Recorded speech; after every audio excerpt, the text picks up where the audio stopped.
Name is Elias Navarro. I used to wear a badge. Used to believe in law, in order, in purpose. Now I ride with ghosts. My boy, Jax. He signed up to fight that damn war down south. The one folks keep whispering about over whiskey. Told him not to. Told him war doesn't leave a man whole. Been months now. No letters, no word, just silence. So I keep moving, trying to find something to fill the spaces between the memories. Warma was the first place I stopped that didn't spit me back out. It was hot and humid, smelled like salt and sweat. I walked into the saloon, low lights, hammocks, crashing waves, and a torn down fortress in the distance. That's where I met Minerva. She wore a black top with a red corset, sharp as a switchblade smile. Didn't ask me what I wanted, just poured the drink and gave me a look that said, "I've seen worse than you." Didn't speak much, but she didn't need to. Sometimes peace shows up in a glass slid across the bar. Then I made my way to Saint Denis, the Bastille Saloon. That's where I met Iowa. Strange place to find a spirit like hers. She was behind the bar, calm as still water. Wore a tan shawl, dark skirt, and this gemstone hanging like it knew secrets. Her eyes held stories older than the walls we stood in. She told me the land was watching, that I was being followed, not by men, but by the past. Didn't believe her, but something in me started to listen. I ventured my way to Flatiron. I found a woman sitting by herself in a shack that was converted into a shop. Black dress, long braid, and eyes like the wind was whispering through them. She dealt the cards like they were holy. The tower, death, the 5 cups, loss, regret, blood, all coming. She said I'd feel alone even in a crowd. I laughed, told her I'd been alone for a long time. But I saw Iowa later that day. She wasn't laughing. She said I can upset the spirits. Didn't know what that meant. Now some folks out here in the Commonwealth, you earn your respect with a handshake. Others, by falling off a roof. Connie, she saw me climb up one, didn't believe it was possible till she tried herself. Got all the way up top, then slipped and fell. Old town probably heard her yelp. She hit the ground, sat up, and laughed like it was the best thing that ever happened to her. And somehow, in that chaos, I knew she'd be someone I'd trust in the shootout. I headed down to Blackwater. Streets were too clean, like the place was hiding something.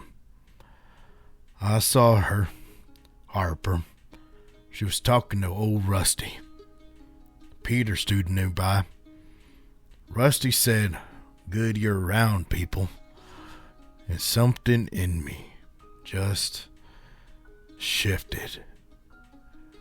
I stood between Harper and Rusty the whole night. Didn't know her. Didn't know why I did it. But I stood there, just in case a bullet had her name on it. Rusty gave me a nod.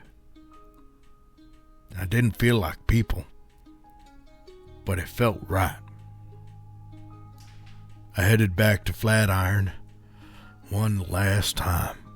Needed answers. The cards didn't change. They only got clearer. She said I'd lose more than just blood. That the next turn and the trail was gonna leave a scar deeper than bone. Didn't believe her, not really. But deep down, I was starting to expect it. I went back to Blackwater the next day. Harper had just lost someone. Didn't ask who. She didn't offer. But we shared a drink in the saloon. Quiet. Like grief was sitting next to us. I told her I'd ride to Strawberry. See what I could find. She didn't say thank you. I didn't have to. The look in her eyes said she'd remember. I left at first light. Harper and Peter watched from the sidewalk. Didn't wave, and I didn't look back. Wasn't sure if I was riding towards answers, or just away from the only people who started to give a damn. Somewhere between the ride to Blackwater and Strawberry, the forest closed in. One shot, out of nowhere, sounded like the world cracking in half. Didn't see who, didn't see why, just pain, and the ground coming up fast. Woke up in the doctor's chair. Vision blurry, whiskey bottle empty, bandages soaked. Doc said I was lucky. Said the damage missed everything vital, except the eye. Today, I'd settle for lucky, but my pride says otherwise. I rode back into Blackwater like nothing happened. Bandages wrapped tight, blood still seeping through my side. Told Daddy it was a cougar. Even told Harper too. Truth is, I couldn't face that someone out there got the drop on me. I asked Harper if she could help change my bandages. Harper didn't say much. Just brought the water, tore the cloth, worked her hands around the mess my face has become.